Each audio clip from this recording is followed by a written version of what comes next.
Today we're going to talk about factors and multiples, what they are, how to find them, and how to remember them. I've got various numbers at the bottom of the screen. Some numbers are missing. Not all numbers from 1 to 48 are there, just a variety of numbers. And as I animate through the slide, you're going to see the numbers start to appear on the number arrays. Numbers that don't appear on any number array will be placed in the discard pile. So as I place these numbers, I want you to look at them and see if you can find a pattern. We have our first and second number in the discard pile, 9 and 10. You'll notice some numbers are only on one ray, and we have other numbers that are on 2 rays or all 3.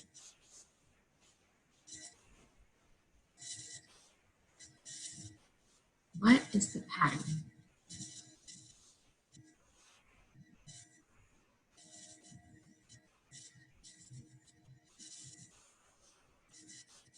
Do you see anything in the numbers that would give you a hint into what's happening and how these numbers are placed on the rays?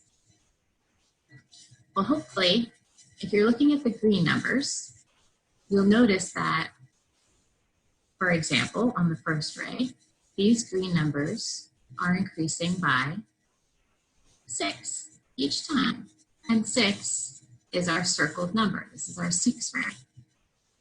On the 8 ray, each of these numbers are, increasing by 8. And on our 12 ray, you guessed it, each of these is increasing by 12. So another way that we can look at repeated addition is by looking at multiplication. So we continually add 6 on the first ray.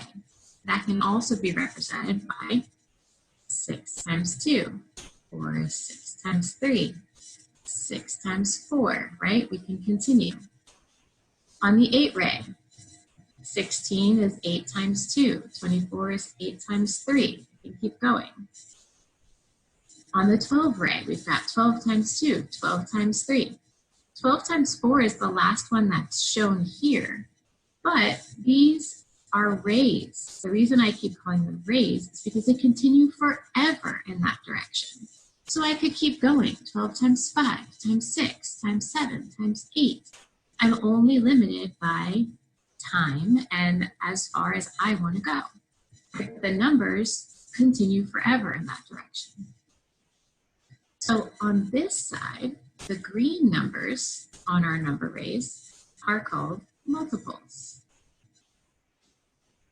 They are all equal to and larger than our circled number, and they continue forever, right? There's many, many, many, many millions of multiples, right? They go on forever. Now let's look at the orange numbers. The pattern in the orange numbers is a little bit harder to see, but since we looked at multiplication when we went this way, maybe we should think about looking at division as we look this way.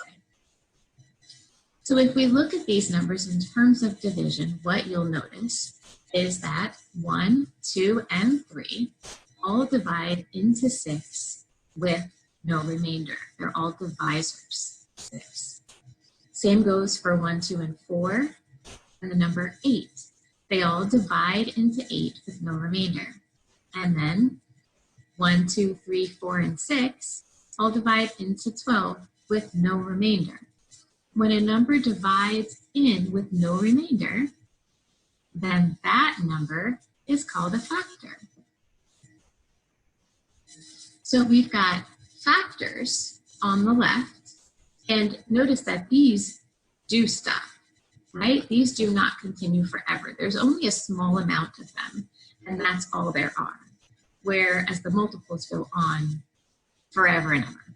Okay, so let's look at how we find these factors and multiples.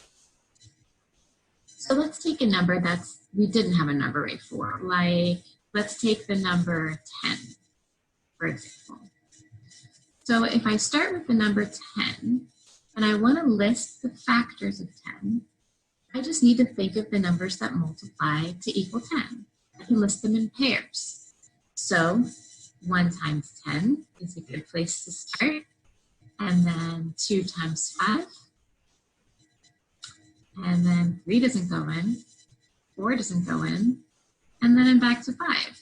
So I've listed all the factors of 10.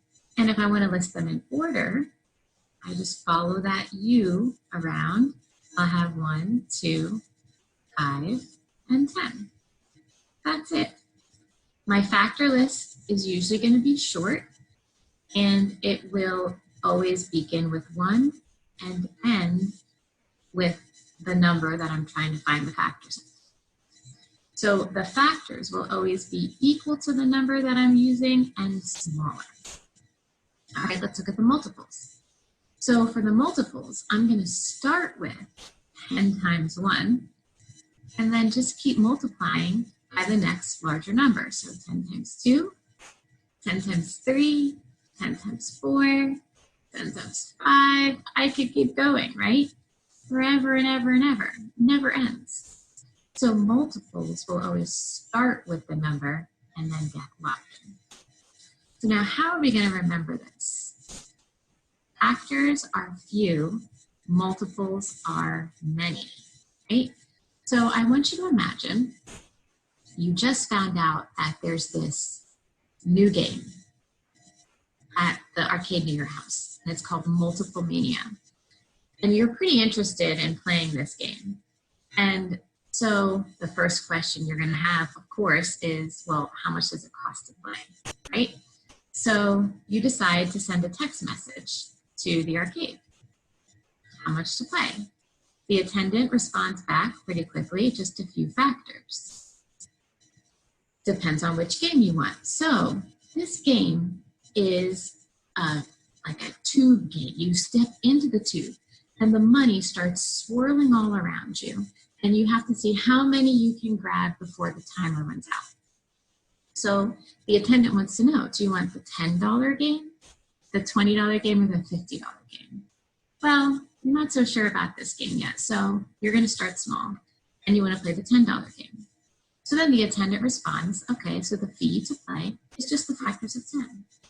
Now we looked at the factors of 10, right? So you quickly look in your wallet, make sure you have what you need. You go down to the arcade, and all you need to pay are 4 bills, because there are only 4 factors of 10. So you lay the 4 bills down on the counter. You lay a 1, a 2, a 5, and a 10, and you're ready to play.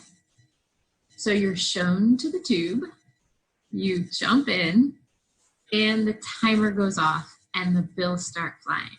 You catch a 10, then you have 20, and then 30, and 40, and 50, 60, 70, 80, 90, 100, $110. And then the timer runs out, the bills are all sucked in, and then you've got your prize in your hand. So you've won $110. So the fee to play the game was just a few factors. So I want you to remember, what was the fee? A few factors. You laid those few bills on the counter and you were ready to play.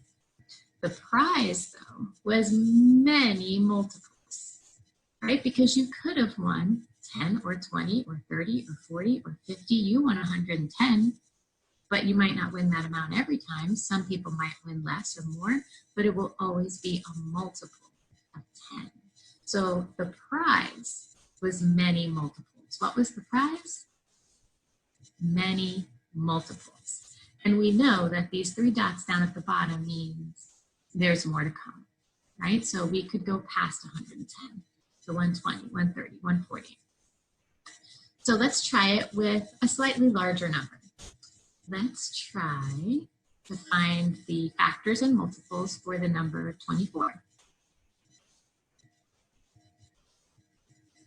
All right, so factors, we just have to think of factor pairs that multiply to equal 24.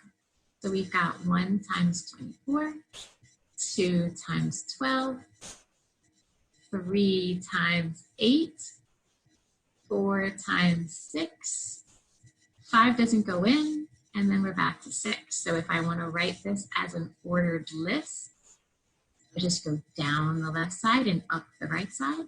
So I've got 1, 2, 3, 4, 6, 8, 12, and 24. Notice that my factors end with 24, and all of the factors are, the rest of the factors are smaller than my number. All right, now we go to multiples. I'm going to start with 24 times 1, and then 24 times 2, and then 24 times 3, and then 24 times 4, and so on and so on, right? I can keep going because the multiples never end. So just to kind of sum it all up, when we're talking about factors and multiples, there are only a few factors, and they will always be equal to or less than the number. But for multiples, there's going to be many, and they are always going to be equal to or more than the number. So I hope that clears up the concept of factors and multiples. Remember, what was the fee? Just a few factors. But the prize? Many, many, many multiples. Thanks. See you again soon.